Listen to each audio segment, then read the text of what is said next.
Le tribunal de la télé vous est présenté par bonplan365.com. Chaque jour, un nouveau bon plan sur le site des bonnes affaires et des bons plans. Et Télé-Réalité TV, la première chaîne de télévision entièrement consacrée à la télé-réalité. Et par la masterclass VGS Télévision, la formation audiovisuelle pour bosser à la télé.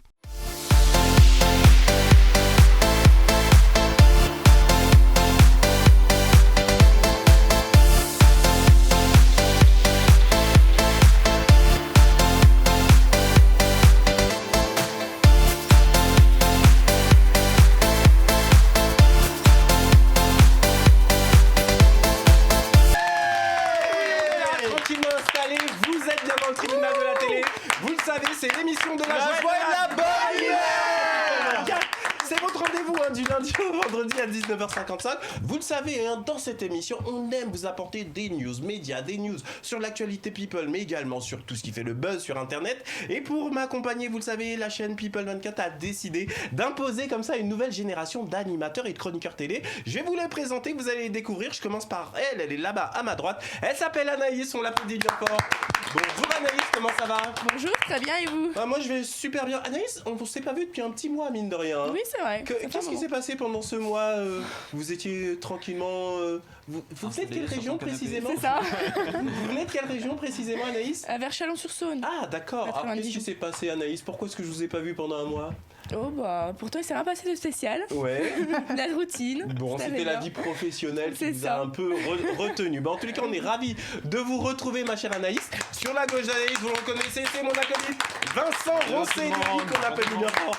Bonjour Vincent, comment ça va aujourd'hui ? Toujours en pleine forme, mon Kevin. Mais mon cher Vincent, je vois que vous avez bonne mine là. Oui, bah on essaye de dormir quand même. Mais c'est ce que j'allais dire. Oui, on prend des vitamines C. La vitamine C aussi, c'est très bien pour la santé. Exactement. Mais je précise pour nos amis téléspectateurs, notre ami Vincent est jeune papa. Et moi, je m'enquière à chaque fois de savoir comment ça va. Parce qu'entre temps, il y avait les nuits qui étaient courtes. Comment ça va là ? Alors, notre charmante Céleste. Elle vous laisse dormir le maintenant ? dernier mois était très compliqué. Là, oui, elle dort totalement. On a eu la petite info la semaine dernière comme quoi notre fille ne faisait pas 3 mois, mais plutôt 6 mois. Ah ouais ? Oui, ça pousse, ça grandit, c'est les dents, c'est... Non mais la vitesse à laquelle ça va, ça va sans déconner, c'est impressionnant quand même. Oui, non, c'est... Bon, tous nos vœux de bonheur, mon cher Vincent, Merci. avec Céleste et nos amitiés à votre compagne. À côté de Vincent, elle est là, c'est notre ami Nolwenn qu'on applaudit. Oh là là, Nolwenn, tout de blanc, ça vous va très bien. Comment ça va, Nolwenn ? Super bien. Comment s'est passée la semaine ? Très très bien. Bien, pas d'anecdote particulière, tout va bien. Franchement, ouais, au top. Bon, ben ça marche. Et ben nous, on est ravis de vous retrouver, ma chère Nolwenn. De l'autre côté de la table, elle est là, notre amie Virginie Lédier qu'on applaudit bien fort. Bonjour Virginie, comment ça va ? Ça va et vous, Kevin ? Ouais, moi, j'ai toujours la pêche, ma chère Virginie. Puis quand je vous vois, toujours de bonne humeur comme ça fait du bien. Qu'est-ce qui s'est passé cette semaine ? Pour ce début de semaine, il y a de nouvelles résolutions, tout va bien ?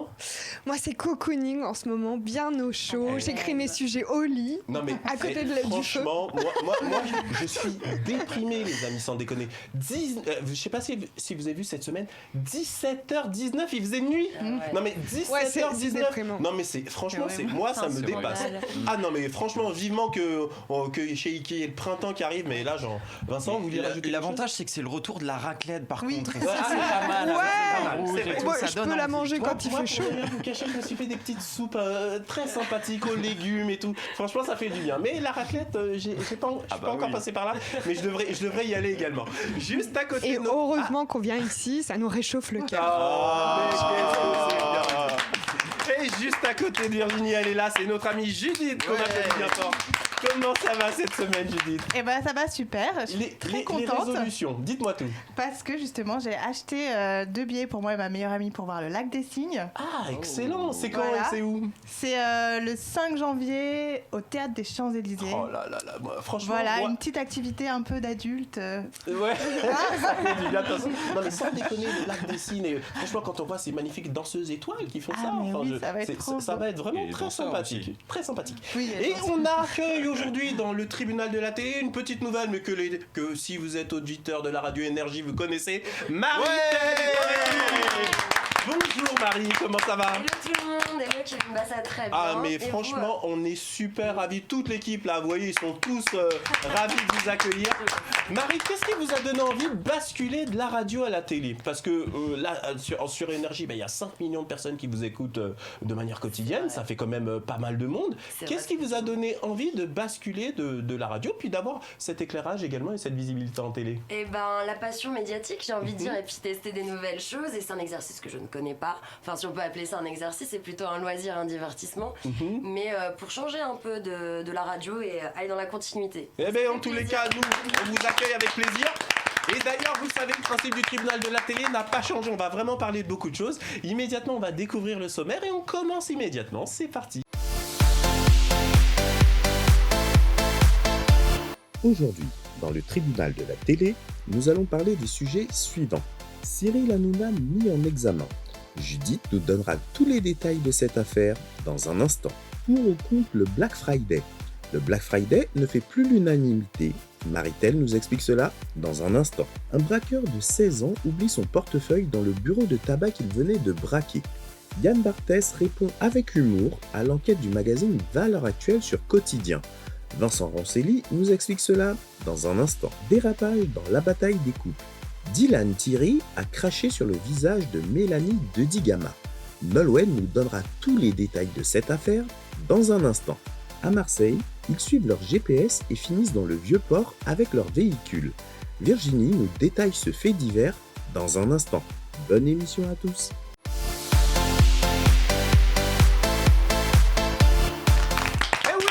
Tranquillement installé dans le tribunal de la télé, immédiatement on va donner la parole à notre amie Judith. Judith, de quoi vous voulez nous parler à présent? Alors, je vais vous parler de Cyril Hanouna qui, lors de son émission du 19 novembre, a annoncé qu'il était mis en examen pour une séquence qui s'est passée en 2018. Alors, qu'est-ce qui s'est passé précisément pour bien comprendre la situation? Parce que Cyril Hanouna mis en examen, c'est assez surprenant. C'est lors d'un scoop fait par son chroniqueur Gilles Verdès, où il annonce que en fait, l'émission Les Amours, qui est produite par Sony Pictures, coûte 10 000 € et que eux la facturent 70 000 € à France Télévisions. D'accord, donc un air de dire ils se font une marge colossale et du coup comme France Télévisions c'est de l'argent public, donc du coup en avançant ce genre d'argument ils se doutaient que ça allait avoir des répercussions. Ah mais c'est assez chaud. Du coup Sony Pictures a démenti bien sûr et là ils ont décidé de porter plainte. Voilà. Alors d'abord moi je vous applaudis Judith pour mettre ce sujet autour de la table. Moi j'aimerais savoir ce que vous pensez justement de l'attitude de Sony Pictures. Après, je vous donnerai également mon point de vue. Vincent, qu'est-ce que vous en pensez? C'est-à-dire que là, s'ils ont donné une information fausse, oui, bien évidemment, il faut attaquer, oui. Oui, mais des informations plus ou moins vraies dans les médias, on va pas se leurrer, il y en a souvent. Est-ce qu'on attaque systématiquement, Marie? Je suis pas sûre qu'on ait besoin d'attaquer systématiquement, et j'ai l'impression que Cyril Hanouna, c'est la bonne cible, même si là, il s'agit de ça. J'ai l'impression que c'est un peu facile et que ça peut faire parler d'eux aussi. Même si Sony Pictures est très présent, etc. Mais le fait d'attaquer Cyril Hanouna, c'est peut-être la solution un petit peu simple. Est-ce que honnêtement, vous pensez pas qu'ils veulent faire aussi un exemple? Parce que quoi qu'on en dise, l'émission de Cyril, c'est vrai, elle cartonne et puis elle a une part... elle a une certaine place dans l'audiovisuel aujourd'hui, mais quelque part aussi, je suis désolé, les chroniqueurs dans l'émission, s'ils donnent des infos et qu'elles ne sont pas vérifiées et qu'elles ne sont pas certaines, derrière, il y a toute une économie, il y a des salariés, etc. Et affirmer que l'émission coûte 10 000 € à produire et qu'ils la revendent 70 000 €, donc d'un air de dire que l'argent public de France Télévisions est dépensé un peu n'importe comment, moi, c'est terrible, mais je comprends un peu qu'ils aillent en justice. Je sais pas, qu'est-ce que vous en pensez, Virginie? Oui, c'est normal. C'est quand même anormal de faire une facture aussi élevée par rapport au coût de production. Oui, mais anormal si jamais... après tout, on est dans un système libéral où, un prix est fixé de manière... je trouve plus le mot, mais on a le droit de fixer le prix qu'on veut par rapport à un produit donné, puis après, les clients sont libres de l'acheter ou de ne pas l'acheter. Mais effectivement, en lançant ça en pâture, c'était, à mon avis, une manière de salir un peu leur réputation. Et effectivement, moi, je pense qu'ils ont raison d'attaquer. Mais je vois que le sujet vous inspire pas plus que ça, vous comprenez. Mais pas plus que ça. Nolwenn, est-ce que vous-même ça vous inspire quelque chose de particulier? Mais c'est quoi TPM? Bon, ok, on a compris. On va passer à un autre sujet parce que, mis à part le fait qu'ils sont tous d'accord qu'il faut attaquer, il n'y a pas trop d'arguments. Donc on va passer au sujet suivant. Tout de suite un petit jingle et vous êtes bien dans le tribunal de la télé.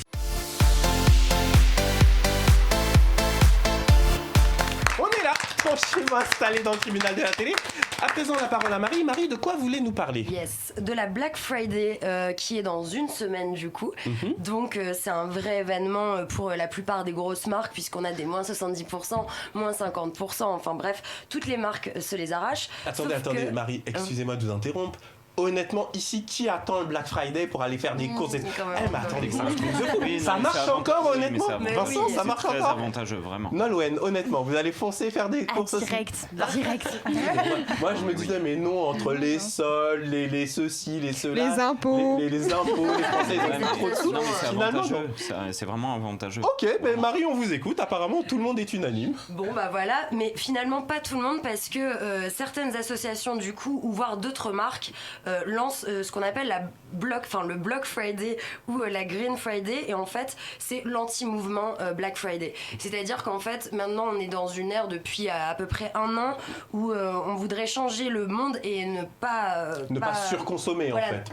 Bloquer un peu la surconsommation. Et il y a une phrase qui, je cite, dit: la seule réduction qu'on devrait avoir, c'est celle des déchets, et non pas par rapport aux marques ou aux vêtements, ou ça peut être électroménager, etc. Et donc du coup il y a plein de mouvements qui s'y mettent. Donc ce sera dès vendredi prochain où il y aura la Black Friday et la Green Friday, et il y a beaucoup de marques qui s'y mettent aussi. Alors d'abord, moi je vous applaudis pour mettre ce sujet en avant, parce que c'est vrai qu'en termes de consommation, on se rend compte qu'on est vraiment devenu, on était déjà dans une société hyper consommateur, consommatrice, etc., etc. Mais ces mouvements, qui atteignent vraiment toutes les strates de la société, dans plein d'endroits, on voit au niveau de la viande, on a de plus en plus de mal à manger de la viande. On va débattre un peu plus tard dans l'émission également du cirque, où les gens veulent plus qu'il y ait d'animaux dans les cirques. Qu'est-ce que vous pensez justement de cette sensibilisation, Vincent, de ces consommateurs qui disent non, ça va, on consomme trop, il faut ralentir un peu le mouvement parce que la planète ne se régénère pas. Alors ça, je comprends tout à fait, en tout cas, cette action dont tu parles. Maintenant, une personne comme moi, par exemple, ne va pas consommer toute l'année. Par rapport peut-être à d'autres qui vont consommer peut-être toutes les semaines ou toutes les 2 semaines. Moi, j'attends le Black Friday parce que j'ai des grosses dépenses. Par exemple, je vais acheter un lave-linge, sèche-linge. Mais le reste du temps, je vais jamais en magasin, je limite mes dépenses. Et le fait du Black Friday, c'est-à-dire d'avoir des prix intéressants... Quand vous dites vous allez jamais en magasin, en fait, quand même. Non, mais si, je fais mes courses, mais moi, personnellement, j'aime pas faire les boutiques, j'aime pas acheter, surconsommer pour que ça parte à la poubelle. Même les gens, le monde, non, je suis vraiment pas fan. Mais là, par exemple, le fait du Black Friday, je vais par exemple acheter une machine à laver qui sera plus écologique qu'une autre machine, en fait. C'est vraiment intéressant au niveau du tarif. Donc voilà, est-ce qu'on achète tous les jours et on va encore acheter au Black Friday, ou alors est-ce qu'on achète une fois de temps en temps avec le Black Friday? C'est à voir. D'accord, mais moi, alors, je vais donner la parole à tout le monde sur ce sujet parce que j'ai vraiment envie de tous vous entendre. Ma chère Anaïs, est-ce que vous-même vous êtes aussi sensible à cette surconsommation, à faire l'effort de consommer différemment à présent? Moi personnellement, je consomme tous les jours et même pour le Black Friday. Ça a le mérite d'être honnête. Ça a le mérite d'être honnête. Mais vous n'avez pas encore cette conscience écologiste où on se fera très attention. C'est pas très bien, mais bon. Honnêtement, c'est très courageux ce que vous faites là, parce qu'honnêtement, il y a peu de gens qui me disent aussi franchement. Et moi, j'apprécie cette honnêteté. Ma chère Nolwenn, pareil, même question. Est-ce que vous faites aussi attention, ou est-ce que vous consommez différemment désormais? Oui, je consomme quand même différemment, oui. Notamment la viande. Ça, c'est un truc que je consomme vraiment différemment. Les fringues aussi, j'essaie d'en donner au maximum à des associations, etc. pour pouvoir, moi, après, me faire plaisir sur des choses que j'ai vraiment sélectionnées et que je sais que je vais mettre. Les trucs que je mets plus, etc. J'essaie vraiment de les donner pour qu'ils soient pas...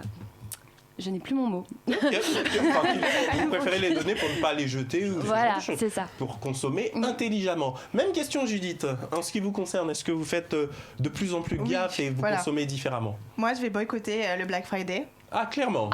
Oui, j'ai vu que ça a jeté un froid là, Vincent. Expliquez-nous, ma chère Judith.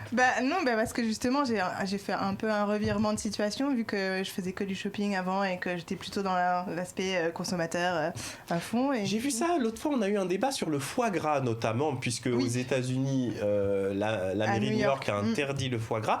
Et j'ai vu que vous faisiez partie de ces personnes qui consommaient du foie gras, mais vous avez commencé aussi à consommer différemment et à vous interroger sur le gavage justement des foies. Donc je sens chez vous, ma chère Judith, prise de conscience, il y a une prise de conscience justement à ce niveau-là. D'accord, très bien. Virginie, j'ose même pas poser la question parce que je connais les convictions de ma... Alors, elle adore le foie gras, elle adore le shopping. Non, ça me dégoûte. J'adore le foie gras, mais ça me dégoûte un petit peu quand même, le gavage. Je vais parler d'une fête de la consommation, moi, Noël. Noël nous oblige à faire des cadeaux à tout le monde. Et le Black Friday, ça permet d'acheter un cadeau un peu mieux que ce qu'on pourrait acheter avec un budget restreint. Voilà, donc c'est pour les autres en fait. Moi je suis généreuse, Kevin, c'est pas du tout pour moi. Justement, ma chère Marie, est-ce que vous ne trouvez pas... c'est quand même une fête en trop, quoi. Il y a Noël qui arrive dans quelques temps et on nous fait encore un pic de consommation un petit peu avant. C'est vrai que c'est encore une fois de plus incité. Maintenant, moi, je suis un peu mitigée dans le sens où c'est vrai que justement, on dit que on a plein de choses à payer, les impôts, la taxe d'habitation, etc. Mais justement, parce que les Français, la plupart, ont moins d'argent. Enfin, on a tous moins d'argent d'ailleurs. Moi, la première. Et du coup, est-ce que c'est pas plus intéressant qu'on marque une bonne fois pour toutes, là, le jour du vendredi, donc la semaine prochaine, un jour où on a vraiment des moins 70% et c'est plus alléchant. Effectivement, on peut se permettre peut-être de payer plus de cadeaux ou se faire un petit peu plus plaisir que d'habitude. Là, je trouve que c'est le bon côté des choses. Maintenant, le mauvais côté des choses, c'est vrai que là, on est depuis vraiment plusieurs mois sur l'écologie, etc. Et je suis un peu pour le truc de l'anti-gaspillage. Et c'est pas... Là, c'est pareil, on repart dans un truc où, du coup, ça veut dire consommer. Est-ce qu'on n'est pas aussi en train de gaspiller ? Enfin, franchement, je suis assez mitigée sur le sujet. Alors, je vais redonner la parole à Virginie. Vous vouliez rajouter un mot ? Et est-ce que finalement, c'est pas du gâchis de mettre 300 € dans une machine à laver qu'on peut avoir à 150 en fait ? Ça, c'est du gâchis. Non, mais c'est vrai. Parce que là, vous interpellez directement notre ami Vincent. Oui, non, mais c'est vrai. C'est vrai. Dans quelques jours. C'est différent. Oui, mais est-ce qu'on se dit pas aussi que il y a certaines machines qui coûtent un certain coût, mais qu'on peut garder plus longtemps, qui sont plus robustes, etc. Non, j'y crois pas. Une machine qui fasse lave-linge et sèche-linge. Là, c'est l'urgence. J'en ai vraiment besoin. C'est la petite céleste, la machine. Non, mais c'est vrai que partir à la laverie pour sécher son linge tous les jours, ça commence à dépenser. D'accord. Je vois que le Black Friday, je pensais pas que ça aurait fait un tel débat, mais en tous les cas, vous avez tous quelque chose à en dire. Chers amis téléspectateurs, vous pouvez réagir également. Pour ce faire, c'est extrêmement simple. Vous allez du côté du site internet de la chaîne à l'adresse www.people24.tv et vous sélectionnez le programme Le Tribunal de la télé et vous nous dites ce que vous en pensez. On se fera un plaisir de parler de vos commentaires, pourquoi pas, dans une prochaine émission. Immédiatement, c'est un petit jingle et on continue. Vous êtes bien dans le Tribunal de la télé.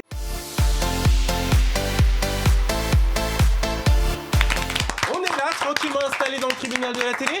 À présent, la parole à notre amie Anaïs. Anaïs, de quoi vous voulez nous parler ? Aujourd'hui, je vais vous parler d'un adolescent de 16 ans qui a voulu braquer un bureau de tabac pour repartir avec plein de paquets de cigarettes. Rien que ça. C'était à Angers.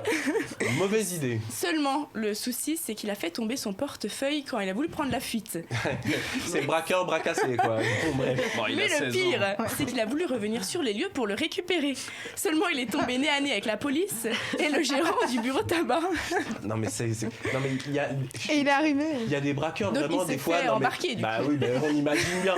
Et je sais pas si vous aviez vu cette vidéo pareil dans un bureau de tabac en Belgique. Attendez, les mecs ils viennent braquer et le patron du bureau de tabac dit mais attendez, mais à cette heure-ci il n'y a pas encore d'argent dans les caisses.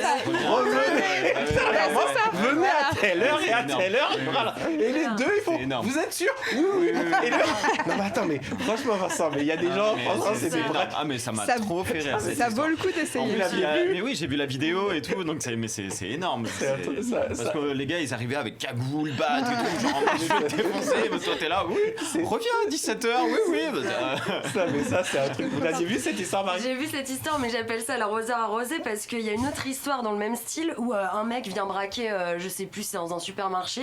Bon, bref, manque de bol, il pose le pistolet sur le comptoir, mais qu'est-ce qu'il fait le vendeur? Il reprend le pistolet, il lui dit bon bah maintenant tu sors de chez moi quoi. Et le mec il est là, donc finalement mais il y a c'est n'importe quoi. Et puis après il y a toutes ces vidéos qu'on voit aussi sur YouTube où le braqueur rentre dans une bijouterie ou je sais pas quoi, bing, il y a la grille qui se referme, il reste enfermé, après on voit les... Non mais c'est un truc de fou. Si vous-même, chers amis téléspectateurs, vous avez des vidéos comme ça à nous montrer, n'hésitez pas, vous venez sur le site de la chaîne, vous sélectionnez le programme Le Tribunal de la télé et vous nous les envoyez, les meilleures vidéos, on n'hésitera pas à en diffuser. Immédiatement c'est la publicité sur People 24 et on se retrouve juste après. Vous êtes bien dans le Tribunal de la télé.